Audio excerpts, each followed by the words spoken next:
Yo, it's your boy D Star coming to you live from the pad. About to give it to you raw and about to keep it 1,000. Wow, what a free agency period right now. It's just a lot going on. You have Gordon Hayward stuck between, I guess, Boston and Utah. It appears that a report came out that he's headed to Boston, but David Aldridge and a couple other reporters, they refuted that report by Chris Haynes, and they said no, in fact, that is not true. So we don't know what's going to happen with him, but if he does happen to sign in Boston, I think that's a great fit. As far as Laker news, we missed out on the George Hill sweepstakes. He decided that he would sign with the Sacramento Kings. I always felt like that George Hill was kind of using the Lakers as a leverage type of deal. Like, hey, I'm going to use the Lakers as a team that I could possibly go to just in case of a worst case scenario, because nobody really wants to sign a 1 year deal, especially if you're injury prone like George Hill. I think he's a great player. I think he would have been the best fit in comparison to a Rajon Rondo, but he as a player, you have to go for more stability, especially if you're injury prone. You got to go for more years, more guaranteed money, and he came up. He got 3 years, $57 million. More power to him. So with that being said, Rajon Rondo is left over, and the Lakers are looking at Rajon Rondo seriously. And I mean, considering that you're only going to give a 1 year deal, it's not too bad. I'm not thrilled or excited about it, but according to a lot of journalists who've worked in Chicago, they say that a lot of the young players in Chicago loved Rajon Rondo, and I'm pretty sure throughout their this process of them going back and forth and having these meetings and having this serious interest in each other, being that Rajon Rondo's agent contacted the Lakers first, then I'm pretty sure that Magic Johnson had explained to him what he expected of Rondo with Lonzo Ball and everything. So, I mean, we don't know what it may be. Rajon Rondo is a little bit older now. He's not the same player that he was when he was on the Celtics, but he's a very intelligent player. He's a very intelligent guy. There was even one report I saw where it said that Rajon Rondo made more threes than D'Angelo Russell last year or something like that. And, I mean, we'll see what happens with that. Nothing's really guaranteed. Also,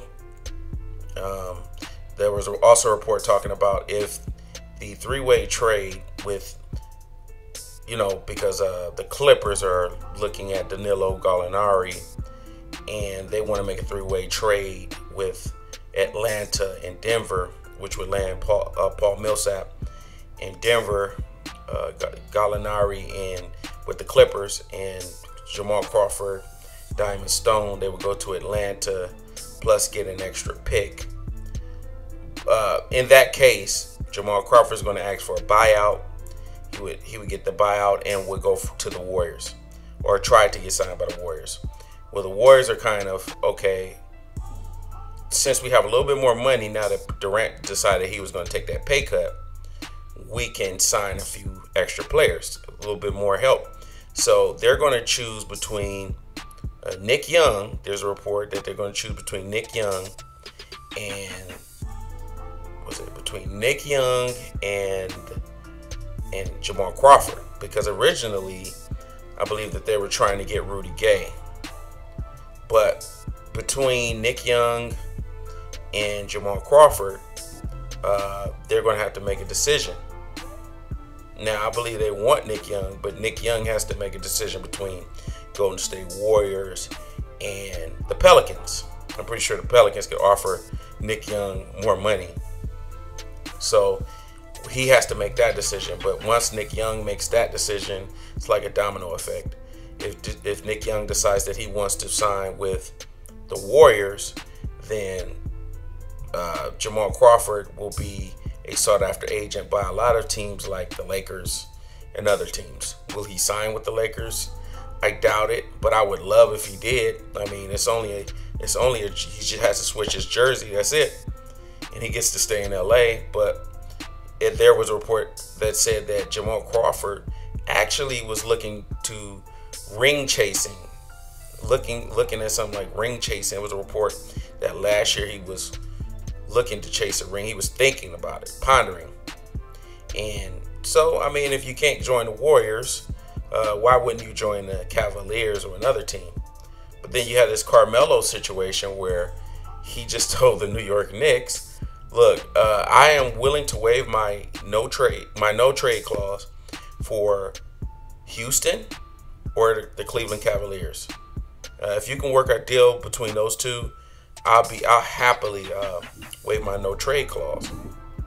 And the New York Knicks, they're like, look, I know that you want to buy out. We're not going to give you a buyout. You out your damn mind if you think we're just going to buy you out and, you know, we're just going to get left with nothing. We need something back. So while that's being worked out, it's a big chain. This is like a domino effect. So while the kinks and things get worked out, the Lakers are looking at Jamal Crawford as a possible somebody that they're seeking, you know, to go after. And I would love if he threw on that jersey and joined the Lakers. Also, you got the Summer League. You got, what's his name? You got Lonzo Ball, Kyle Kuzma. What's the other guy's name? Josh Hart. These guys, they just recently signed their rookie contracts.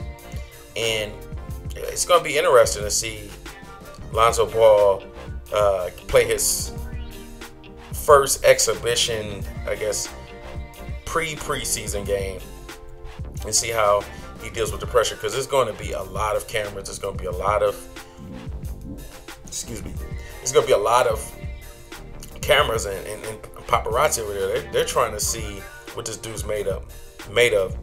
So I think that it's going to be a lot of attention paid. It's going to be a lot of attention paid to Lonzo Ball on Friday, on July 7th. That's the first game.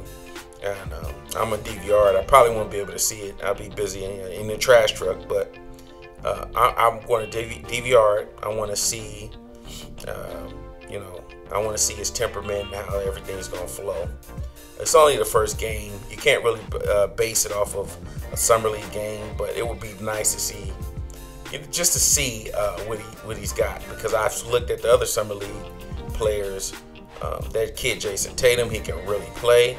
He plays for the Celtics. He's really good. It's interesting to see what players arise. I saw Markelle Fultz. He's pretty damn good. Once again, you still got Josh Jackson. He plays for the Suns. You have a lot of good rookies that are drafted on these different teams. And it's interesting as you watch the summer league. It's like, wow, anybody could be. They say that this is a very talented draft, and it's interesting to see all of these guys who are highly touted as like, wow, this is a next. Because Josh Jackson was touted as a next Kawhi Leonard, which I feel is a stretch, because every year you have all of this hype and all of that. But we got to see the summer league is pretty damn good. It's really, really interesting. That concludes pretty much it. That's everything. It's your boy D Star. Like, comment, subscribe, and I'm out. Peace. Okay. Change of plans, guys. It looks like Jamal Crawford is in fact intrigued by the Lakers, because Lakers Nation just put out a report that Jamal Crawford would be more than happy to play alongside Lonzo Ball. He already has a relationship with Lonzo Ball. So that kind of excites me, because it's kind of like an upgrade from Nick Young. And, Jamal Crawford could really play. His game doesn't really age. He's a shooter. He's always been a shooter. And he can still play. I thought he was going to go ring chasing. But, hey, according to Lakers Nation, this is a shocker. I'm excited. I hope the man signs with the Lakers. So this time for real, like, comment, subscribe. It's your boy D Star, and I'm out.